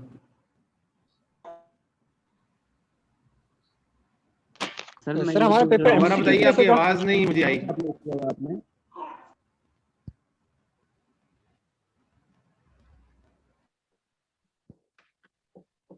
हमारा पेपर MCQ बेस्ड होगा? जी पेपर MCQ बेस्ड है जी, पेपर MCQ बेस्ड है। ये मैंने आपको जो क्वेश्चन बैंक दिया हुआ है ना जी सर। आप लोगों ने मेरा क्वेश्चन बैंक ओपन करके नहीं देखा। सर लिंक नहीं था ना, शेयर नहीं था मेरे पास, अब मैं इसको करूंगा। जी जी, लेकिन कल के लेक्चर में आपने वो कुछ ये क्वेश्चंस करवाए थे, जो वो मैं एमसीक्यू देखे थे। बैंक है ना जी, ये मैंने जो अपलोड किया हुआ है, इस बैंक के अंदर सारी एग्जामिनेशन स्कीम दी हुई है। Okay okay sir. मेरा ख्याल है अब नेटवर्क डिस्कनेक्ट होना शुरू हो गया है इधर भी। आप लोगों को मेरी आवाज आ रही है, बाकी स्टूडेंट्स को? डिस्टॉर्टेड है सर लेकिन बहुत आ रही कट है। रही है।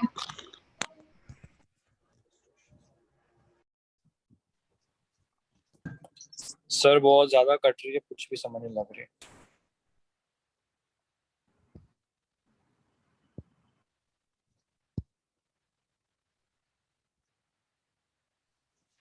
जी स्टूडेंट्स, आपको मेरी आवाज आ रही है? सर बहुत कट रही है, कुछ समझ ही नहीं आ रही। जी मेरी आवाज आ रही है? अभी ठीक हो गई, अभी अब फिर आ की रही है। अब ठीक हो गई है वो, मेरे ख्याल नेट की वजह से ना। अच्छा, मुझे कुछ स्टूडेंट बता रहे थे कि मैंने जून अटेम्प्ट देनी है, वो जरा दोबारा मुझसे पूछें क्या कह रहे थे। सर मैं ये कह रहा था कि हमने जून अटेम्प्ट देनी है, तो उसके लिए जी हमारा जी, फिर क्या होगा, ये क्लास मतलब है जून तक हमारा सिलेबस कवर हो जाएगा या नहीं होगा, या हमें एक्स्ट्रा जून थोड़े से स्टैंडर्ड तैयार करने होंगे? नहीं, ये जून किस डेट को एग्जाम है? सर जून के मिड में ही होगा आई थिंक सो। जून के मिड में तकरीबन ये कोर्स जाएगा तकरीबन 60% तक, ठीक है। ठीक है तो सर। आपको एक्स्ट्रा स्टैंडर्ड तैयार करने होंगे। आप जो स्टैंडर्ड्स आपके वीक हैं वो आप पढ़ना शुरू कर दें, ठीक है। इस क्लास को अगर आप लेना चाहते हैं तो बिल्कुल लें, यू आर मोस्ट वेलकम, ठीक है, वो तो कोई मसला नहीं है। लेकिन साथ साथ फिर आप ये जो एमसीक्यू बैंक है ना, ये सिर्फ आपके लिए बता रहा हूँ मैं, बाकी लोग ना भी सॉल्व करना शुरू हो जाना एमसीक्यू बैंक को, फिर कुछ समझ ही नहीं आएगा कि सर ने सही नहीं पढ़ाया, ठीक है। एमसी हाँ, तो बाकी सिर्फ जब तक मैं कहूँ ना तो कोई प्लीज सॉल्व ना करना शुरू हो जाए सवालों, क्योंकि कुछ सवाल ऐसे होंगे जो मैंने कुछ चीज पढ़ानी होगी वो फिर समझ आएंगे, वरना वो चीज समझ नहीं आएगी। सर ठीक है, देख उससे फिर सकते हैं उसे वैसे। क्या करना देख के आपने, छोड़ देना। अच्छा सर, एक क्वेश्चन है कि मैंने भी जून अटेम्प्ट देनी है, लेकिन मैं न्यू स्टूडेंट हूँ, लेकिन जी, मेरा जी, क्यों देनी और क्यों जून क्यों देनी है यार? न्यू स्टूडेंट तो जून का जल्दी किस बात सर की? मैं प्रोफेशनल हूँ, 10 साल का एक्सपीरियंस भी है, और मेरे पास अच्छा और भी डिग्रीज वगैरह हैं, अच्छा, माशाल्लाह, और मैं पढ़ा भी रहा हूँ यूनिवर्सिटी ऑफ एजुकेशन में। मुबारक। चले। तो अब मेरा फिर बैकग्राउंड है। फिर तो आप जून क्या, आप मई टर्म देने जाके। सर मई में मेरा अटेम्प्ट है नहीं। ठीक है ना, अप्रैल में दे दो, अप्रैल में। तो अप्रैल में तो नहीं, खैर रिवाइज तो फिर भी करना पड़ेगा। तो ठीक है, लेकिन ये कि जो अगर कोई इश्यूज, ऐसी इश्यूज आते हैं कि जो हमारे अभी कवर नहीं हो सके और आपसे पूछना चाहो तो सर आप हेल्प कर देंगे? जी बिल्कुल कर देंगे वो। फिर आप मुझसे 1-to-1 ही पूछिएगा, मुझे ईमेल कर दीजिएगा आप, ठीक है। मुझे आप ईमेल कर सकते हैं, मेरा ईमेल जो मैंने स्पेशली बनाया हुआ है वो नोट कर लेंगे सारे लोग। classwork UOLCC@gmail.com, ठीक है। सर जरा रिपीट कर दें। ये लिखा हुआ है बोर्ड आपको, ये फिजिकल लिखा हुआ है। अच्छा ठीक है, थैंक यू। classwork UOLCC, ये university of Lahore city campus, ठीक है। classwork UOLCC@gmail.com, इस पे आप मुझे ईमेल कर सकते हैं, कोई क्यूरीज हैं। असल में व्हाट्सएप के ऊपर प्रॉब्लम ये आती है कि इतने सारे मैसेजेस फिर ग्रुप्स में आ रहे हैं। करंटली मेरे पास बहुत ज़्यादा स्टूडेंट्स हैं, तो डिफरेंट यूनिवर्सिटीज़ के, तो बहुत मुश्किल हो जाता है कि सिंपल क्यूरीज को। लेकिन आप ईमेल करेंगे ना तो ईमेल मैं फिर एक टाइम फ्री निकाल के ना मैं देखता ज़रूर, उसको रिप्लाई कर दूँगा, ठीक है। सर हम आपको कॉल कर सकते हैं अगर आप बिजी नहीं है तो लेक्चर के बाद? अभी करेंगे, अभी बात करनी है कुछ? जी मैं लेक्चर के बाद सर कॉल करूंगा आपको इंशाल्लाह। हाँ फौरन ही कर लेना यार, फिर मैं फिर निकलना होगा। ठीक है सर, मैं फोन करूंगा इंशाल्लाह। जी ओके। और कोई सवाल पूछना किसी ने तो पूछ, आगे चलते हैं।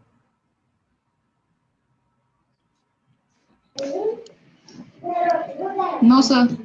ओके जी, चलिए जी, अब क्विकली एक एडजस्टमेंट्स का एक क्वेश्चन है और आई वुड लाइक कि इसको आप लोग अटेम्प्ट करें।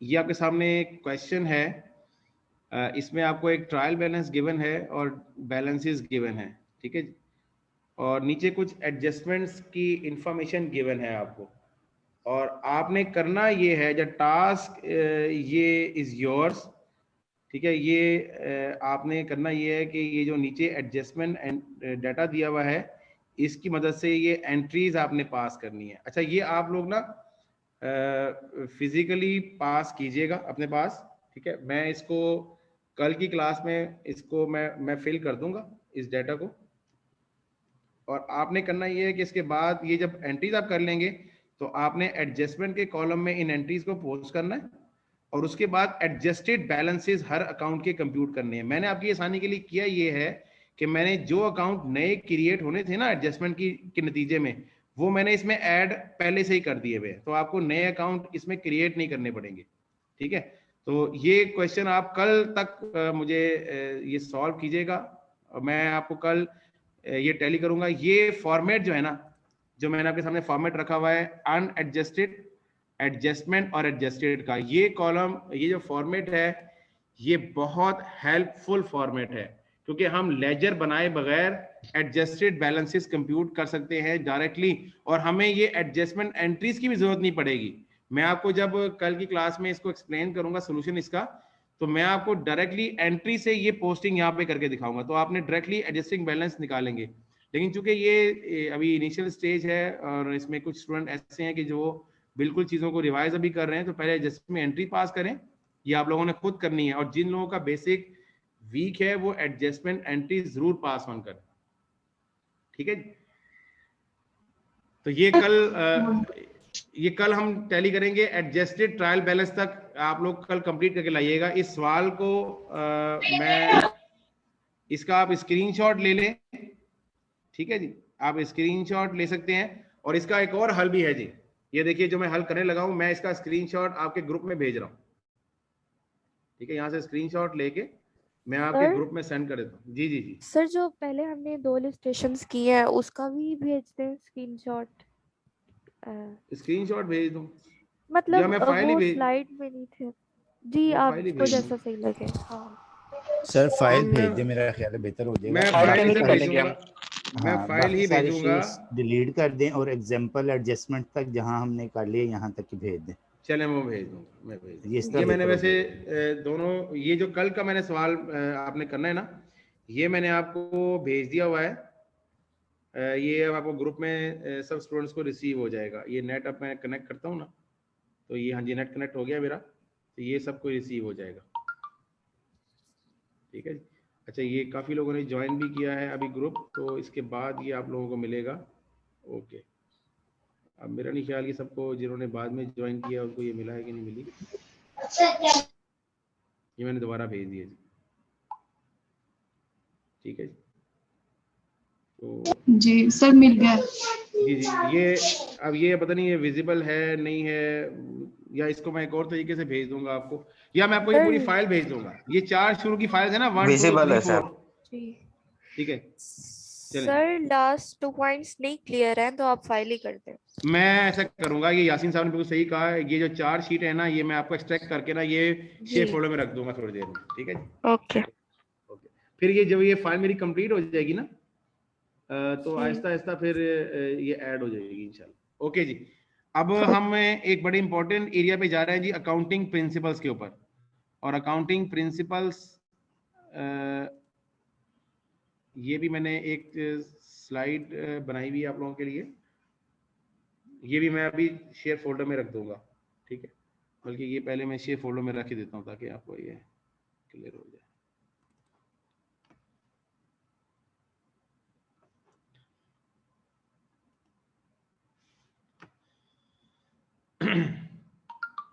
अच्छा, ये अब हमने आज ना कोशिश करके कवर करनी है क्योंकि अब टाइम भी शॉर्ट है। अच्छा, ये अकाउंटिंग प्रिंसिपल्स का जो हैंडआउट है, इसके जो शुरू का एरिया ये हम डिस्कस कर चुके हैं। There are 2 fundamental accounting assumptions।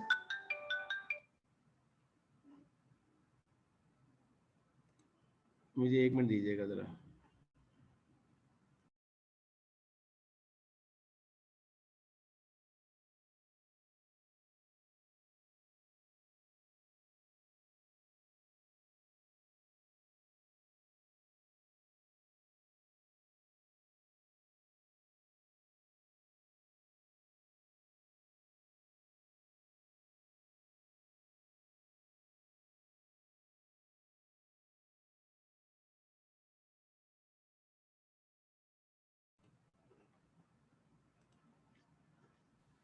Sir excuse me sir.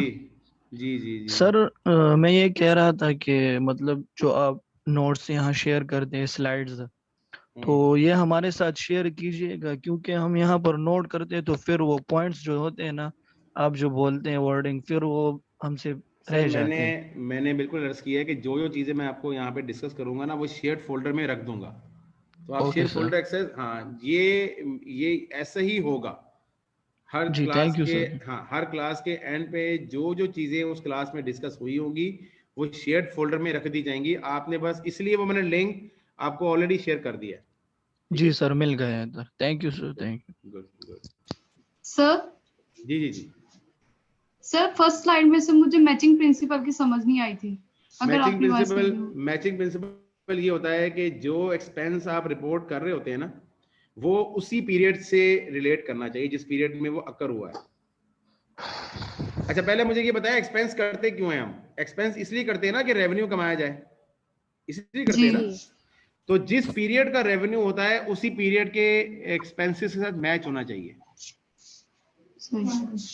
ठीक है भाई। जिस खर्चे ने रेवेन्यू कमाया है, ठीक है, उस खर्चे के साथ उसको मैच होना चाहिए, ये है मैचिंग प्रिंसिपल, ठीक है। इन शॉर्ट आप ये याद रखें कि जिस पीरियड में आपने सर्विसेज कंज्यूम की है ना किसी एसेट की, उस पीरियड में ही उस एक्सपेंस को रिकॉर्ड करना मैचिंग प्रिंसिपल है। अगर आपने गुड ओके। अच्छा जी, अब हम कुछ अकाउंटिंग प्रिंसिपल्स हैं, ये फ्रीक्वेंटली ये यूज होंगे फाइनेंशियल रिपोर्टिंग में, तो मैंने यहाँ पे इनको डिस्कस करना जरूरी समझा है। तो सबसे पहला अकाउंटिंग प्रिंसिपल है बिजनेस एंटिटी प्रिंसिपल, ठीक है जी। बिजनेस एंटिटी प्रिंसिपल या सेपरेट एंटिटी कॉन्सेप्ट। अच्छा मैं इसको डिस्कस करूंगा, ये आप रीड कर लीजिएगा। इसका मैं की कॉन्सेप्ट आपसे डिस्कस कर लेता हूं। बिजनेस सेपरेट एंटिटी कॉन्सेप्ट ये है कि personal matters of owners are kept separate from business matters. मालिक के जाती मामलात अलग हैं, कारोबार अलग है, ठीक है ना। कारोबार के मैटर्स अलग है, कारोबार के मैटर्स अलग हैं। और एक इमरजेंसी कॉल है,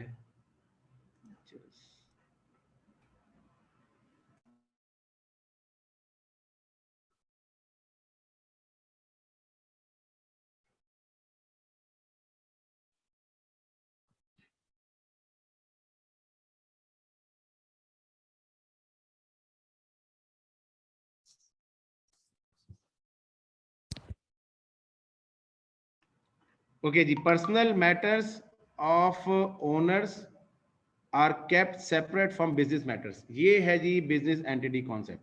अच्छा इसको जरा आप रीड आउट करें तो एक सेंटेंस में पता लगेगा कि the business and its owner should be treated separately as far as their financial transaction are concern, ठीक है। इसीलिए यहाँ पे एक चीज है कि जो drawings and dividends are not business expenses। Drawing business का एक्सपेंस नहीं है, डिविडेंड बिजनेस का एक्सपेंस नहीं है, क्योंकि ये ओनर्स को आप डिस्ट्रीब्यूशंस कर रहे हैं, ये डिस्ट्रीब्यूशन टू दी ओनर्स है। तो ओनर्स के मामलात अलग हैं, वो बिजनेस का एक्सपेंस नहीं हो सकता। अगर ओनर ने अपने जाती मकान का रेंट पे किया है लेकिन पेमेंट उसने बिजनेस अकाउंट से की है तो वो ड्राइंग कंसिडर की जाएगी, वो बिजनेस का एक्सपेंस नहीं होगा। ठीक है जी, तो बिजनेस एंटिटी कॉन्सेप्ट ये कहता है। Number 2, money measurement concept. सिर्फ उन इवेंट्स को आप बुक्स में रिकॉर्ड करेंगे जो फाइनेंशियल टर्म्स में एक्सप्रेस हो सकते हैं। ठीक है, आप किसी ऐसे इवेंट को बुक्स में रिकॉर्ड नहीं कर सकते जिसकी मोनेटाइजेशन पॉसिबल नहीं है। फॉर एग्जांपल हम कहते हैं कि जी डॉक्टर्स हॉस्पिटल के लिए एसेट है, लेकिन डॉक्टर्स को हम बैलेंस शीट में रिपोर्ट नहीं कर सकते क्योंकि डॉक्टर को हम फाइनेंशियल टर्म्स में एक्सप्रेस नहीं कर सकते। ठीक है, लॉयर्स, टीचर्स, ठीक है जी, स्पोर्ट्समैन, ये सारे एसेट्स होते हैं, लेकिन ये एसेट्स इनकी वैल्यू कैलकुलेट करना पॉसिबल नहीं होता। ये इंशाल्लाह हमने एक स्टैंडर्ड पढ़ना है IS 38, तो वहाँ जाके इसके ऊपर थोड़ी सी रिलैक्सेशन है स्टैंडर्ड्स की, तो वो हम वहाँ पे डिस्कस करेंगे कि कुछ एरियाज के ऊपर स्टैंडर्ड्स हमें अलाउ करता है कि आप इन चीज़ों को बुक्स में रिकॉर्ड कर सकते हैं, इवन दो कि ये फाइनेंशियल टर्म्स में एक्सप्रेस करना थोड़ा सा मुश्किल होती है, लेकिन बहरहाल उसका भी स्पेसिफिक केस है, वो हम वहाँ पे डिस्कस करेंगे। तो इन शॉर्ट जनरली कॉन्सेप्ट ये है कि वो ट्रांजैक्शंस जिनका फाइनेंशियल टर्म्स में एक्सप्रेस होना पॉसिबल है वही आप अकाउंटिंग रिकॉर्ड्स में रिकॉर्ड करते हैं। नंबर 3, सर एक्सक्यूज मी जी जी सर, ये जो पहले पॉइंट में ड्राइंग्स की तो समझ आ गई, डिविडेंड्स किस पॉइंट ऑफ व्यू से हम मतलब करेंगे? डिविडेंड्स अगर हम ऑनर हैं तो हमें मिल भी सकता है, और अगर हम मतलब एज ए एंटिटी काम कर रहे हैं तो हम पे कर रहे हैं। नहीं, हम एंटिटी के पर्सपेक्टिव से बात करते हैं ना, हम क्योंकि बिजनेस, हाँ हम कारोबार के पर्सपेक्टिव से देखें कि अगर कारोबार ने डिविडेंड पे किया है तो कारोबार का डिविडेंड पे करना एक्सपेंस नहीं है क्योंकि वो ओनर्स को पे कर रहे हैं। ट्रांजैक्शन विद, एक चीज ये सेंटेंस में लिख रहा हूं, अच्छा एक चीज याद रखिएगा तमाम स्टूडेंट्स पर जो सुन रहे हैं, कुछ सेंटेंसेस मैं आपको बताऊंगा, ये जो माइक प्लीज म्यूट कर दें, कुछ सेंटेंसेस ऐसे हैं जो मैं कहूंगा कि मोटे मोटे अपने कहीं लिख लें। ठीक है, तो उसमें से मैं एक सेंटेंस आपको लिखवा रहा हूं, ये मोटा मोटा कहीं पे एक पेज बना लें और ये मोटे मोटे सारे पॉइंट्स आपने वहां पे लिखने हैं। ये पहला मोटा पॉइंट जो मैं बताने लगा हूं, ये एक तो मैंने आपको बताया आज, वो क्या बताया कि फाइनेंशियल पोजीशन और परफॉर्मेंस ये एडजस्ट हो जाती हैं, एडजस्टमेंट एंट्रीज करने से ट्रू रिप्रेजेंट होती हैं। ये पहला पॉइंट है, बहुत इंपॉर्टेंट। दूसरा पॉइंट जो आपने लिखना है उसी पेज पे कि रेवेन्यूज और एसेट का पेयर बनता है और एक्सपेंसेस और लायबिलिटी का पेयर बनता है। ठीक है, अच्छा एक पॉइंट आप इंपॉर्टेंट और लिखें कि businesses cannot earn income or incur expense through transaction with owners। Business अपने मालिकों के साथ ट्रांजैक्शन अर्न करके ना तो रेवेन्यू कमाता है ना एक्सपेंस इनकर कर सकता है। वो कहते हैं ना जी कि एक एसेट आपने परचेज किया और अपने आप को ही सेल कर दिया, ठीक है, फिर खुद से परचेज कर लिया, फिर खुद को सेल कर दिया, और आप कहें जी ये एसेट तो मैंने इतने में परचेज किया है क्योंकि मैंने खुद ही को सेल किया था, खुद ही से परचेज किया, तो कहते हैं ना घर में इतने का पड़ा है मुझे। वो अक्सर लोग इस एग्जांपल देते हैं कारोबारी हजरात कि जी घर में इतने का पड़ा, वो कैसे पड़ा है जी कि मैंने अपने आप को ही सेल किया, अपने आप से परचेज कर लिया, फिर मैंने अपने आप को सेल किया, फिर अपने आप से परचेज कर लिया। तो बिजनेस कारोबार इनकम और एक्सपेंसेस अपने आप से यानी ओनर्स के साथ ट्रांजैक्शन करके इनकम नहीं कमा सकते। इनकम के कमाने के लिए और एक्सपेंस के इंकर होने के लिए थर्ड पार्टी का, आउटसाइड पार्टी का इन्वॉल्व होना जरूरी है। ठीक है, ये बात इंशाल्लाह हम एक, एक्सक्यूज मी सर, जी जी सर अगर हम बिजनेस को एक सेपरेट एंटिटी कंसीडर करते हैं तो फिर तो ओनर भी एक सेपरेट एंटिटी हो गया ना इसके लिए, बिजनेस के लिए, तो फिर हम तो मतलब इसीलिए मैं कह रहा हूं ना कि जो बिजनेस अगर सेपरेट है, ट्रांजैक्शन विद ओनर से मुराद ये है ट्रांजेक्शन विद ओनर्स की स्पेसिफिक डेफिनेशन ये है कि ओनर्स की अगर इन्वेस्टमेंट हो रही है, उस इन्वेस्टमेंट पे कोई इनकम अर्न नहीं आप रिकॉर्ड कर सकते। वो इन्वेस्टमेंट तो करेगा। फॉर एग्जाम्पल अगर आपने एक ऑनर है, ठीक है, उस ये डिविडेंड की एग्जांपल आप ले सकते हैं, ठीक है। तो डिविडेंड जब आप किसी ऑनर को पे करेंगे, मालिक को पे करेंगे, वो बिजनेस का एक्सपेंस नहीं है, ठीक है। इस सेंस में बात हो रही है। कैसे मतलब सर एक्सपेंस नहीं होगा? डिविडेंड बिजनेस का एक्सपेंस नहीं है, डिविडेंड डिस्ट्रीब्यूशन ऑफ इनकम है। Yes sir. ठीक है ना, dividend is a distribution of income, it is not an expense to the business. Sir मेरा भी क्वेश्चन है एक, यहाँ पे हम रिस्ट्रिक्शन कर रहे हैं कि जो हम बिजनेस है विद ओनर्स के साथ नहीं कर सकते, लेकिन जब हम शेयर होल्डर्स की बात करते हैं तो वो बहुत ज्यादा हम नहीं हम ये प्लीज मैं इसको क्लियर कर दूं, हम ये नहीं कह रहे कि बिजनेस ओनर से कोई ट्रांजेक्शन कर नहीं सकती है। हम ये कहते हैं कि ओनर्स के साथ ट्रांजेक्शन करके बिजनेस अपने प्रॉफिट, और यहाँ पे ये जब बात हो रही है ना कि जब बिजनेस और ओनर सेपरेट एंटिटी हो गई है, इसीलिए हम इस चीज को इंश्योर करने के लिए हम बात कर रहे होते हैं। अच्छा, आप क्वेश्चन पूछे अपना। ये क्वेश्चन था कि अगर हमारे पास जो ओनर्स होते हैं वो शेयर होल्डर्स होते हैं, तो शेयर होल्डर्स बहुत ज्यादा डिस्ट्रीब्यूटेड होते हैं, तो बिजनेस तो वो कर रहे होते हैं किसी न किसी एंगल से कंपनी के साथ। सपोज अगर नेस्ले का कोई वो है ओनर है, शेयर होल्डर है, उसके पास शेयर्स है नेस्ले के, तो नेस्ले का प्रोडक्ट भी तो परचेज कर रहा है, वहां से भी तो नेस्ले को अर्निंग हो रही है। जी, मैं इस लिहाज से बात कर रहा हूँ।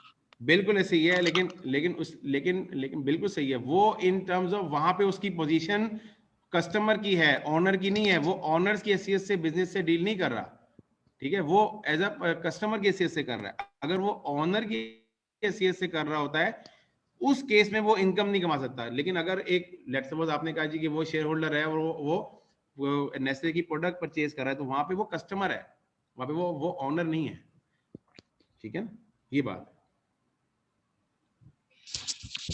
सर मेरा एक और क्वेश्चन था। जी जी सर, ये जिस तरह आपने डिविडेंड लिखा कि एक्सपेंस नहीं है, ये इनकम डिस्ट्रीब्यूशन टूवर्ड्स ओनर्स है, इसी तरह पे टैक्स क्या है? टैक्स मतलब वो भी एक्सपेंस नहीं है बिजनेस का? एक्सपेंस है जी, टैक्स एक्सपेंस है। टैक्स एक्सपेंस है क्योंकि टैक्स आप बिजनेस की इनकम पे स्टैट्यूटरी ऑब्लिगेशन आपकी है, ठीक है। वो आपके ऊपर अगर आप वो पे, जी, उसको हम ये नहीं कहते कि प्रॉफिट डिस्ट्रीब्यूशन टुवर्ड्स गवर्नमेंट? नहीं, tax is an expense to the, tax is an expense to the business. Okay, ठीक है। अच्छा, ऐसा है कि टाइम खत्म क्लास का हो गया है, क्योंकि कुछ लोगों की मैनेजमेंट अकाउंटिंग की भी क्लास फौरन ही होती है 4:30 बजे। तो वी विल, जी जाहिद साहब बताइए प्लीज, जाहिद अमीन।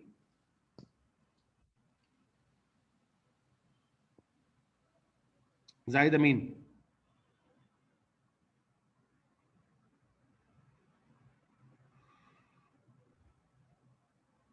चलें जी, we will resume this session. Sir ये 3 पॉइंट जो लिखवाए हैं आपने, इनमें से जो पहला फर्स्ट पॉइंट था वो काइंडली दोबारा एक्सप्लेन कर सकते हैं, जो नोट डाउन करवाए हैं आपने 3 इंपॉर्टेंट पॉइंट। अच्छा, उसमें पहला पॉइंट ये था कि फाइनेंशियल पोजीशन और फाइनेंशियल परफॉर्मेंस एडजस्ट हो जाती हैं जब आप एडजस्टमेंट एंट्रीज जो है वो रिकॉर्ड कर लेते हैं। जी ठीक हो गया sir, thank you so much. अच्छा, ये कोई, हाँ ठीक है जी, पार्टिसिपेंट जिन्होंने रेज हैंड किया हुआ है they can ask questions. Sir ये स्लाइड जो आप कह रहे हैं कि शेयर, जी जी ओके सर, मेरी तरफ से ओके। सर ये जो स्लाइड आप कह रहे हैं शेयर किया है, ये व्हाट्सएप ग्रुप में सर शेयर किया है, मेरे पास लिंक नहीं आया है। सर नहीं, ये व्हाट्सएप ग्रुप में नहीं किया है, ये गूगल ड्राइव का एक लिंक मैंने भिजवाया है व्हाट्सएप ग्रुप में, उसमें ये शेयर किया है, ये गूगल ड्राइव का। सर काइंडली वो लिंक दोबारा सेंड कर दीजिएगा, मुझे मेरे उसमें शो नहीं हो रहा है, आया नहीं है शायद। आप किस ग्रुप में एडेड है, उस ग्रुप का नाम बताएं मुझे। मैं सर अभी बताता हूँ, व्हाट्सएप ग्रुप का नाम ये सर ML2 नहीं, वो ग्रुप नहीं है। आप ऐसा करें, नाजिम साहब से रब्ता करें, नाजिम साहब से रब्ता करें। ये ML2 वाला ग्रुप है, ये मेरा नहीं है, FACR का ग्रुप है, FACR। अच्छा ठीक है जी, ये नाजिम साहब हमारे एडमिन है, चलो जाओ अंदर रब्ता करें। मैं सर उनसे मैसेज के अंदर ना लिंक आया हुआ है यहाँ पर जी, यहाँ मैसेज Zoom पे बॉक्स message किया में ये मेरे ख्याल भिजवाया हुआ है। ये देखें लिंक नाजिम साहब ने भेजा हुआ है लिंक, इसको क्लिक करेंगे तो ज्वाइन कर देंगे आप। खबर नहीं होता ਸਾਡੇ ਕੋਲ ਮੈਂ ਕਿਹਾ ਮੈਂ ਨਹੀਂ ਹੁੰਦਾ ਫਿਰ ਮੈਂ ਹੁਣ ਵੀ ਖੜਾ ਆ गरीब आदमी हो यार ठीक है मैं ज्वाइन कर लिया सर। गुड। अब मैं आपको ये जो लिंक भेज रहा हूँ ना, ये जो लिंक भेज रहा हूँ, जी जी इस सर लिंक में सारी चीजें होंगी, इस लिंक में सारी चीजें होंगी। सर ठीक है, बहुत शुक्रिया सर। ओके, ये लिंक बड़ी दफा शेयर होगा मुझे लगता है अभी ये, क्यों नाजिम साहब? जी सर ऐसे ही है। कोई बात नहीं, कोई बात नहीं। चलें जी क्लास, इंशाल्लाह विल मीट टुमारो इंशाल्लाह। ओके, अल्लाह हाफिज।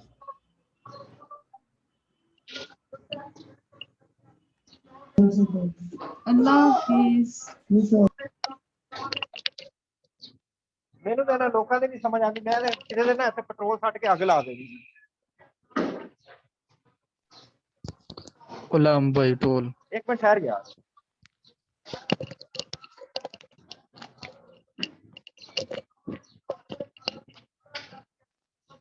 अल्लाह का आबिदा गुजारा का वाला से